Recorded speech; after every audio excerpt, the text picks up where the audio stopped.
ओम श्री परमात्मने नमः।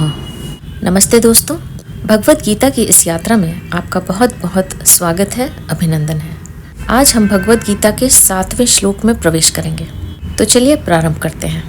अथ श्रीमद् भगवत गीता प्रथमोऽध्यायः। वसुदेवसुतं देवं कंसचाणूरमर्दनं देवकी परमानन्दं कृष्णं वन्दे जगद्गुरुम्। अस्माकं तु विशिष्टाये तान्निबोध द्विजोत्तमा नायका मम सैन्यस्य संज्ञार्थं तान् ब्रवीमि। दुर्योधन द्रोणाचार्य से कहते हैं, हे द्विजोत्तम, हमारे पक्ष में भी जो मुख्य हैं उन पर भी आप ध्यान दीजिए। आपको याद दिलाने के लिए मेरी सेना के जो नायक हैं उनको मैं कहता हूँ। अस्माकं तु विशिष्टा ये तन्निबोध द्विजोत्तम। दुर्योधन द्रोणाचार्य से कहता है कि हे द्विज श्रेष्ठ, जैसे पांडवों की सेना में श्रेष्ठ महारथी हैं, ऐसे ही हमारी सेना में भी उनसे कम विशेषता वाले महारथी नहीं हैं। प्रत्युत उनकी सेना के महारथियों की अपेक्षा ज्यादा ही विशेषता रखने वाले हैं। उनको भी आप समझ लीजिए। तीसरे श्लोक में पश्य और यहाँ निबोध क्रिया देने का तात्पर्य है कि पांडवों की सेना तो सामने खड़ी है, इसलिए उसको देखने के लिए दुर्योधन पश्य यानी देखिए क्रिया का प्रयोग करता है, परंतु अपनी सेना सामने नहीं है, अर्थात अपनी सेना की तरफ द्रोणाचार्य की पीठ है, इसलिए उसको देखने की बात न कहकर उस पर ध्यान देने के लिए दुर्योधन निबोध यानी ध्यान दीजिए क्रिया का प्रयोग करता है। नायका मम सैन्यस्य संज्ञार्थम तान ब्रवीमि, यानी मेरी सेना में भी जो विशिष्ट सेनापति हैं, सेना नायक हैं, महारथी हैं, मैं उनके नाम केवल आपको याद दिलाने के लिए, आपकी दृष्टि उधर खींचने के लिए ही कर रहा हूँ। संज्ञार्थम इस पद का तात्पर्य है कि हमारे बहुत से सेना नायक हैं, उनके नाम मैं कहाँ तक कहूँ, इसलिए मैं उनका केवल संकेत मात्र करता हूँ, क्योंकि आप तो सबको जानते ही हैं। इस श्लोक में दुर्योधन का ऐसा भाव प्रतीत होता है कि हमारा पक्ष किसी भी तरह से कमजोर नहीं है, परंतु राजनीति के अनुसार शत्रु पक्ष चाहे कितना ही कमजोर हो और अपना पक्ष चाहे कितना ही सबल हो, ऐसी अवस्था में भी शत्रु को कमजोर नहीं समझना चाहिए और अपने में उपेक्षा, उदासीनता आदि की भावना किंचित मात्र भी नहीं आने देनी चाहिए। इसलिए सावधानी के लिए मैंने उनकी सेना की बात कही और अब अपनी सेना की बात कहता हूँ। दूसरा भाव यह है कि पांडवों की सेना को देखकर दुर्योधन पर बड़ा प्रभाव पड़ा और उसके मन में कुछ भय भी हुआ, कारण कि संख्या में कम होते हुए भी पांडव सेना के पक्ष में बहुत से धर्मात्मा पुरुष थे और स्वयं भगवान थे। जिस पक्ष में धर्म और भगवान रहते हैं उसका सब पर बड़ा प्रभाव पड़ता है। पापी से पापी, दुष्ट से दुष्ट व्यक्ति पर भी उसका प्रभाव पड़ता है। इतना ही नहीं, पशु पक्षी वृक्ष लता आदि पर भी उसका प्रभाव पड़ता है, कारण कि धर्म और भगवान नित्य हैं। कितनी ही ऊंची से ऊंची भौतिक शक्तियां क्यों न हो, हैं वे सभी अनित्य ही। इसलिए दुर्योधन पर पांडव सेना का बड़ा असर पड़ा, परंतु उसके भीतर भौतिक बल का विश्वास मुख्य होने से वह द्रोणाचार्य को विश्वास दिलाने के लिए कहता है कि हमारे पक्ष में जितनी विशेषता है उतनी पांडवों की सेना में नहीं है, अतः हम उन पर सहज ही विजय कर सकते हैं। भवान भीष्मश्च कर्णश्च कृपश्च समितिञ्जयः अश्वत्थामा विकर्णश्च सौमदत्तिस्तथैव च। दुर्योधन ने द्रोणाचार्य से आगे कहा कि आप यानी द्रोणाचार्य और पितामह भीष्म तथा कर्ण और संग्राम विजयी कृपाचार्य तथा वैसे ही अश्वत्थामा, विकर्ण और सोमदत्त का पुत्र भूरिश्रवा। भवान भीष्मश्च यानी आप और पितामह भीष्म दोनों ही बहुत विशेष पुत्र हैं। आप दोनों के समकक्ष संसार में तीसरा कोई भी नहीं है। आप दोनों में से कोई एक भी अगर अपनी पूरी शक्ति लगाकर युद्ध करे तो देवता, यक्ष, राक्षस, मनुष्य आदि में कोई भी ऐसा नहीं है जो कि आपके सामने टिक सके। आप दोनों के पराक्रम की बात जगत में प्रसिद्ध ही है। पितामह भीष्म तो आबाल ब्रह्मचारी हैं और इच्छा मृत्यु है, अर्थात उनकी इच्छा के बिना उन्हें कोई मार ही नहीं सकता। महाभारत युद्ध में द्रोणाचार्य धृष्टद्युम्न के द्वारा मारे गए और पितामह भीष्म ने अपनी इच्छा से ही सूर्य के उत्तरायण होने पर अपने प्राणों का त्याग कर दिया। कर्णश्च, यानी कर्ण तो बहुत ही शूरवीर है। मुझे तो ऐसा विश्वास है कि वह अकेला ही पांडव सेना पर विजय प्राप्त कर सकता है। उसके सामने अर्जुन भी कुछ नहीं कर सकता। ऐसा वह कर्ण भी हमारे पक्ष में है। कर्ण महाभारत युद्ध में अर्जुन के द्वारा मारे गए।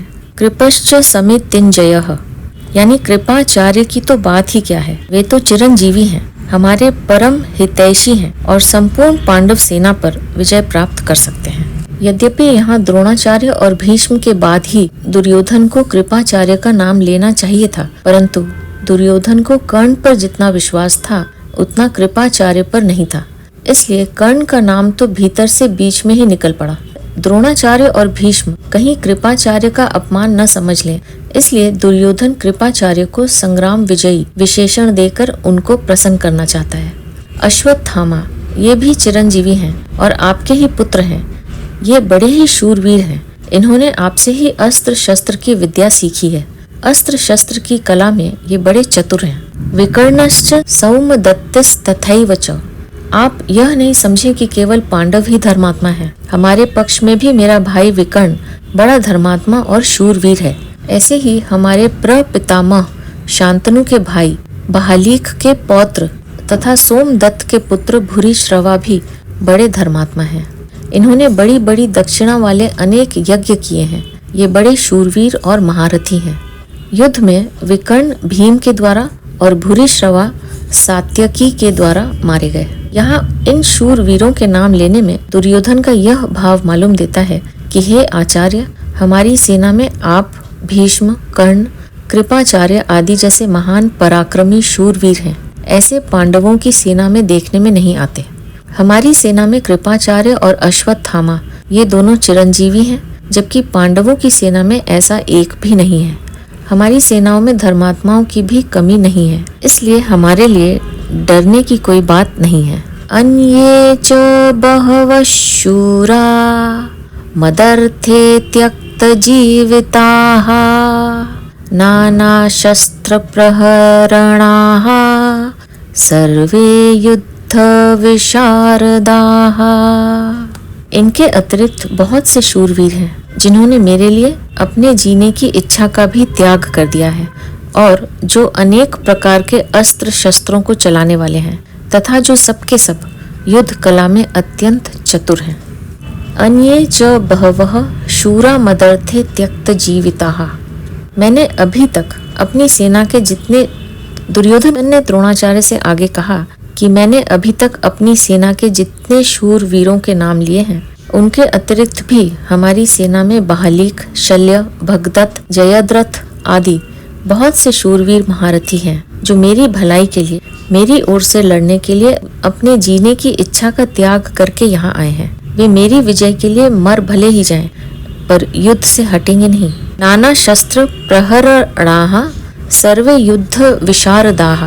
ये सभी लोग हाथ में रखकर प्रहार करने वाले तलवार, गदा, त्रिशूल आदि नाना प्रकार के शस्त्रों की कला में निपुण हैं और हाथ से फेंक कर प्रहार करने वाले बाण, तोमर, शक्ति आदि अस्त्रों की कला में भी निपुण हैं।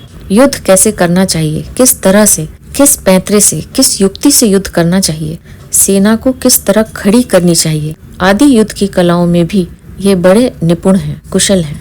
दुर्योधन की इन बातों को सुनकर द्रोणाचार्य कुछ भी नहीं बोले। तब अपनी चालाकी न चल सकने पर दुर्योधन के मन में क्या विचार आता है, इसको संजय आगे के श्लोक में कहते हैं। अपर्याप्तम तदस्माकं बलम भीष्माभिरक्षितम पर्याप्तम त्विदमेतेषां बलम भीमाभिरक्षितम। द्रोणाचार्य को चुप देखकर दुर्योधन के मन में विचार हुआ कि वास्तव में हमारी वह सेना पांडवों पर विजय करने में अपर्याप्त है, असमर्थ है, क्योंकि उसके संरक्षक उभय पक्षपाती भीष्म हैं। परंतु इन पांडवों की यह सेना हम पर विजय करने में पर्याप्त है, समर्थ है। क्योंकि इनके संरक्षक निज सेना पक्षपाती भीमसेन है। अपर्याप्तम तदस्माकम बलम भीष्माभिरक्षितम। अधर्म अन्याय के कारण दुर्योधन के मन में भय होने से वह अपनी सेना के विषय में सोचता है कि हमारी सेना बड़ी होने पर भी, अर्थात पांडवों की अपेक्षा 4 अक्षौहिणी अधिक होने पर भी पांडवों पर विजय प्राप्त करने में है तो असमर्थ ही। कारण कि हमारी सेना में मतभेद है, उसमें इतनी एकता यानी संगठन, निर्भयता, निसंकोचता नहीं है जितनी कि पांडवों की सेना में है। हमारी सेना के मुख्य संरक्षक पितामह भीष्म उभय पक्षपाती हैं, अर्थात उनके भीतर कौरव और पांडव दोनों सेनाओं का पक्ष है। वे कृष्ण के बड़े भक्त हैं, उनके हृदय में युधिष्ठिर का बड़ा आदर है, अर्जुन पर भी उनका बड़ा स्नेह है, इसलिए वे हमारे पक्ष में रहते हुए भी भीतर से पांडवों का भला चाहते हैं। वे ही भीष्म हमारी सेना के मुख्य सेनापति हैं। ऐसी दशा में हमारी सेना पांडवों के मुकाबले में कैसे समर्थ हो सकती है? नहीं हो सकती। पर्याप्तम त्विद मेतेषाम बलम भीमाभिरक्षितम। परंतु यह जो पांडवों की सेना है, यह हमारे पर विजय करने में समर्थ है, कारण कि इनकी सेना में मतभेद नहीं है, प्रत्युत सभी एक मत होकर संगठित हैं। इनकी सेना का संरक्षक बलवान भीमसेन है, जो कि बचपन से ही मुझे हराता आया है। यह अकेला ही मेरे सहित 100 भाइयों को मारने की प्रतिज्ञा कर चुका है, अर्थात यह हमारा नाश करने पर तुला हुआ है। इसका शरीर वज्र के समान मजबूत है, इसको मैंने जहर पिलाया था तो भी यह मरा नहीं। ऐसा यह भीमसेन पांडवों की सेना का संरक्षक है, इसलिए यह सेना वास्तव में समर्थ है, पूर्ण है। यहाँ एक शंका हो सकती है कि दुर्योधन ने अपनी सेना के संरक्षक के लिए भीष्म जी का नाम लिया, जो कि सेनापति के पद पर नियुक्त हैं, परंतु पांडव सेना के संरक्षक के लिए भीमसेन का नाम लिया, जो कि सेनापति नहीं है। इसका समाधान यह है कि दुर्योधन इस समय सेनापतियों की बात नहीं सोच रहा है, किंतु दोनों सेनाओं की शक्ति के विषय में सोच रहा है कि किस सेना की शक्ति अधिक है। दुर्योधन पर आरंभ से ही भीमसेन की शक्ति का, बलवत्ता का अधिक प्रभाव पड़ा हुआ है, अतः वह पांडव सेना के संरक्षक के लिए भीमसेन का ही नाम लेता है। यहाँ विशेष बात यह है कि अर्जुन कौरव सेना को देखकर किसी के पास न जाकर हाथ में धनुष उठाते हैं। गीता पहले अध्याय का 20वां श्लोक। परंतु दुर्योधन पांडव सेना को देखकर द्रोणाचार्य के पास जाता है और उनसे पांडवों की व्यूह रचना युक्त सेना को देखने के लिए कहता है। इससे यह सिद्ध होता है कि दुर्योधन के हृदय में भय बैठा हुआ है। भीतर भय होने पर भी वह चालाकी से द्रोणाचार्य को प्रसन्न करना चाहता है, उनको पांडवों के विरुद्ध उकसाना चाहता है, कारण कि दुर्योधन के हृदय में अधर्म है, अन्याय है, पाप है। अन्यायी पापी व्यक्ति कभी निर्भय और सुख शांति से नहीं रह सकता, यह नियम है। परंतु अर्जुन के भीतर धर्म है, न्याय है, इसलिए अर्जुन के भीतर अपना स्वार्थ सिद्ध करने के लिए चालाकी नहीं है, भय नहीं है, किंतु उत्साह है, वीरता है। तभी तो वे वीरता में आकर सेना निरीक्षण करने के लिए भगवान को आज्ञा देते हैं कि हे अच्युत, दोनों सेनाओं के मध्य में रथ को खड़ा कर दीजिए। पहले अध्याय का 21वां श्लोक। इसका तात्पर्य है कि जिसके भीतर नाशवान धन संपत्ति आदि का आश्रय है, आदर है, और जिसके भीतर अधर्म है, अन्याय है, दुर्भाव है, उसके भीतर वास्तविक बल नहीं होता। वह भीतर से खोखला होता है और वह कभी निर्भय नहीं होता। परंतु जिसके भीतर अपने धर्म का पालन है और भगवान का आश्रय है, वह कभी भयभीत नहीं होता, उसका बल सच्चा होता है, वह सदा निश्चिंत और निर्भय रहता है। अतः अपना कल्याण चाहने वाले साधकों को अधर्म, अन्याय आदि का सर्वथा त्याग करके एकमात्र भगवान का आश्रय लेकर भगवत प्रीत्यर्थ अपने धर्म का अनुष्ठान करना चाहिए। भौतिक संपत्ति को महत्व देकर और संयोग जन्य सुख के प्रलोभन में फंसकर कभी अधर्म का आश्रय नहीं लेना चाहिए, क्योंकि इन दोनों से मनुष्य का कभी हित नहीं होता, प्रत्युत अहित ही होता है। यहाँ परिशिष्ट भाव यह है कि अर्जुन ने अस्त्र शस्त्रों से सुसज्जित नारायणी सेना को छोड़कर निशस्त्र भगवान श्री कृष्ण को स्वीकार किया था और दुर्योधन ने भगवान को छोड़कर उनकी नारायणी सेना को स्वीकार किया था। तात्पर्य यह है कि अर्जुन की दृष्टि भगवान पर थी और दुर्योधन की दृष्टि वैभव पर थी। जिसकी दृष्टि भगवान पर होती है उसका हृदय बलवान होता है, क्योंकि भगवान का बल सच्चा है। परंतु जिसकी दृष्टि सांसारिक वैभव पर होती है, उसका हृदय कमजोर होता है, क्योंकि संसार का बल कच्चा है। अब दुर्योधन पितामह भीष्म को प्रसन्न करने के लिए अपनी सेना के सभी महारथियों से कहता है, अयनेषु च सर्वेषु यथा भागम् अवस्थिताः भीष्ममेवाभिरक्षन्तु भवन्तः सर्व एव हि। दुर्योधन बाह्य दृष्टि से अपनी सेना के महारथियों से बोला, आप सब के सब लोग सभी मोर्चों पर अपनी अपनी जगह दृढ़ता से स्थित रहते हुए निश्चित रूप से पितामह भीष्म की ही चारों ओर से रक्षा करें। अन्येषु च सर्वेषु भवन्तः सर्व एव हि। जिन जिन मोर्चों पर आपकी नियुक्ति कर दी गई है, आप सभी योद्धा लोग उन्हीं मोर्चों पर दृढ़ता से स्थित रहते हुए सब तरफ से सब प्रकार से भीष्म जी की सब ओर से रक्षा करें। यह कहकर दुर्योधन भीष्म जी को भीतर से अपने पक्ष में लाना चाहता है। ऐसा कहने का दूसरा भाव यह है कि जब भीष्म जी युद्ध करें, तब किसी भी व्यूह द्वार से शिखंडी उनके सामने न आ जाए, इसका आप लोग ख्याल रखें।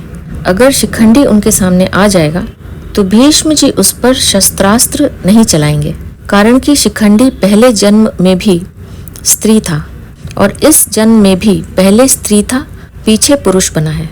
इसलिए भीष्म जी इसको स्त्री ही समझते हैं। उन्होंने शिखंडी से युद्ध न करने की प्रतिज्ञा कर रखी है। यह शिखंडी शंकर के वरदान से भीष्म जी को मारने के लिए ही पैदा हुआ है। अतः जब शिखंडी से भीष्म जी की रक्षा हो जाएगी तो फिर वे सबको मार देंगे, जिससे निश्चित ही हमारी विजय होगी। इस बात को लेकर दुर्योधन सभी महारथियों से भीष्म जी की रक्षा करने के लिए कह रहा है। यहाँ संबंध यह है कि द्रोणाचार्य के द्वारा कुछ भी न बोलने के कारण दुर्योधन का मानसिक उत्साह भंग हुआ देखकर अपने प्रति भीष्म जी के किए हुए स्नेह सौहार्द की बात संजय आगे के श्लोक में प्रकट करते हैं।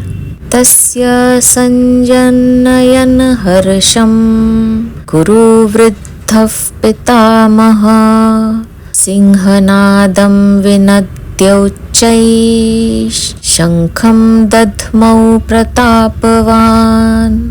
यानी उस दुर्योधन के हृदय में हर्ष उत्पन्न करते हुए कौरवों में वृद्ध प्रभावशाली पितामह भीष्म ने सिंह के समान गरज कर जोर से शंख बजाया।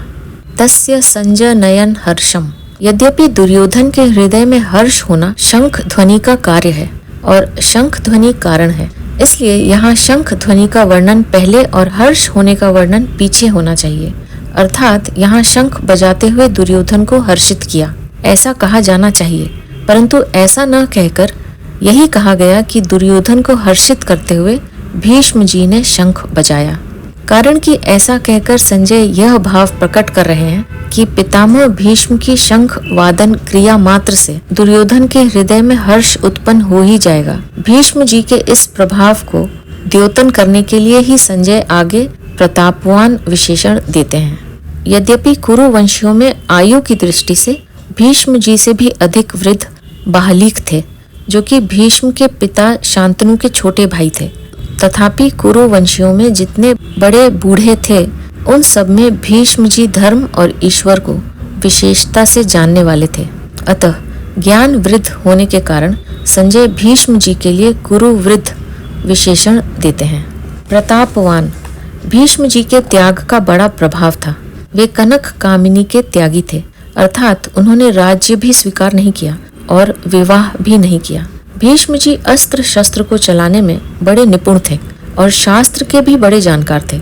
उनके इन दोनों गुणों का भी लोगों पर बड़ा प्रभाव था। जब अकेले भीष्म अपने भाई विचित्र वीर के लिए काशीराज की कन्याओं को स्वयं वर से हर कर ला रहे थे, तब वहां स्वयं वर के लिए इकट्ठे हुए सभी क्षत्रिय उन पर टूट पड़े, परंतु अकेले भीष्म जी ने उन सबको हरा दिया। जिनसे भीष्म अस्त्र शस्त्र की विद्या पढ़े थे, उन गुरु परशुराम जी के सामने भी उन्होंने अपनी हार स्वीकार नहीं की। इस प्रकार शस्त्र के विषय में उनका क्षत्रियों पर बड़ा प्रभाव था। जब भीष्म शरशैया पर सोए थे, तब भगवान श्री कृष्ण ने धर्मराज से कहा कि आपको धर्म के विषय में कोई शंका हो तो भीष्म जी से पूछ लें, क्योंकि शास्त्र ज्ञान का सूर्य अस्ताचल को जा रहा है, अर्थात भीष्म जी इस लोक से जा रहे हैं।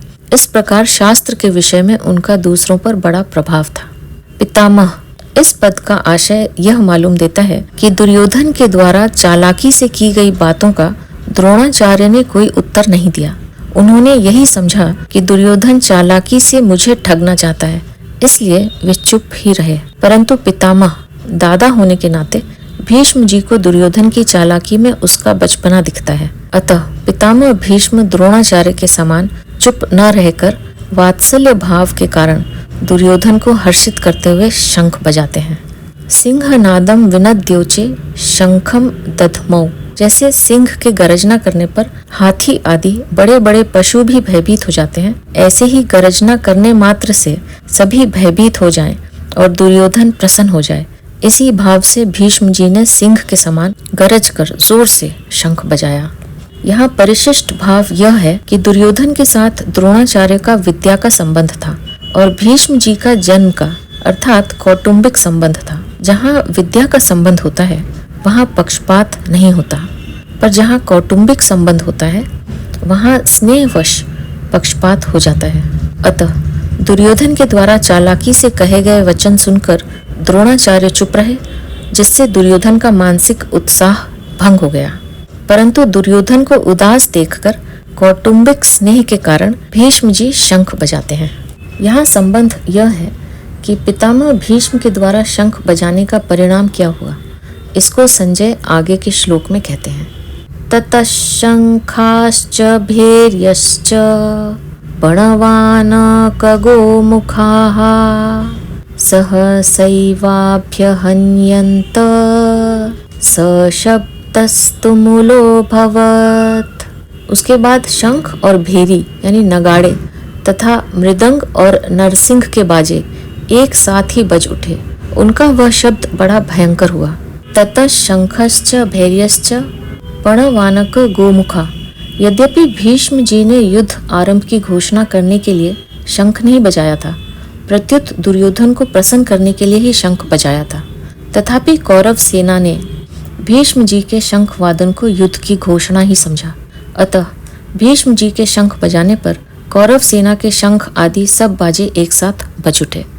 शंख समुद्र से उत्पन्न होते हैं। ये ठाकुर जी की सेवा पूजा में रखे जाते हैं और आरती उतारने आदि के काम में आते हैं। मांगलिक कार्यों में तथा युद्ध के आरंभ में ये मुख से फूंक देकर बजाए जाते हैं। भेरी नाम नगाड़ों का है। जो बड़े नगाड़े होते हैं उनको नौबत कहते हैं। ये नगाड़े लोहे के बने हुए और भैंस के चमड़े से मढ़े हुए होते हैं तथा लकड़ी के डंडे से बजाए जाते हैं। ये मंदिरों में एवं राजाओं के किलों में रखे जाते हैं। उत्सव और मांगलिक कार्यों में ये विशेषता से बजाए जाते हैं। राजाओं के यहाँ ये रोज बजाए जाते हैं। पणव नाम ढोल का है। ये लोहे के अथवा लकड़ी के बने हैं और बकरे के चमड़े से मढ़े होते हैं तथा हाथ से या लकड़ी के डंडे से बजाए जाते हैं। ये आकार में ढोलकी की तरह होने पर भी ढोलकी से बड़े होते हैं। कार्य के आरंभ में पड़वों का बजाना गणेश जी की पूजन के समान मांगलिक माना जाता है। आनक नाम मृदंग का है।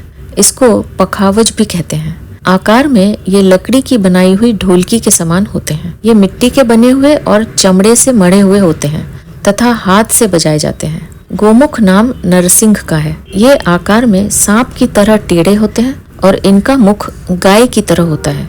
ये मुख की फूंक से बजाए जाते हैं। सहसैवाभ्य हन्यन्त। कौरव सेना में उत्साह बहुत था, इसलिए पितामह भीष्म का शंख बजते ही कौरव सेना के सब बाजे अनायास ही एक साथ बज उठे। उनके बजने में देरी नहीं हुई तथा उनको बजाने में परिश्रम भी नहीं हुआ। सशब्दस तुमुलो भवत।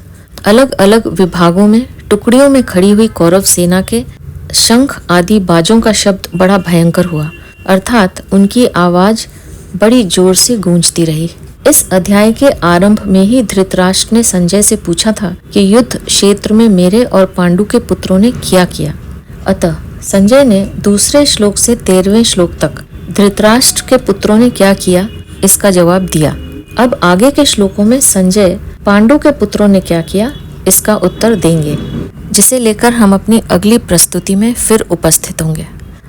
अब मैं आपसे आज्ञा लूंगी। आप अपना ध्यान रखिए, हमेशा खुश रहिए, मुस्कुराते रहिए। आपका बहुत बहुत धन्यवाद। ओम श्री परमात्मने नमः।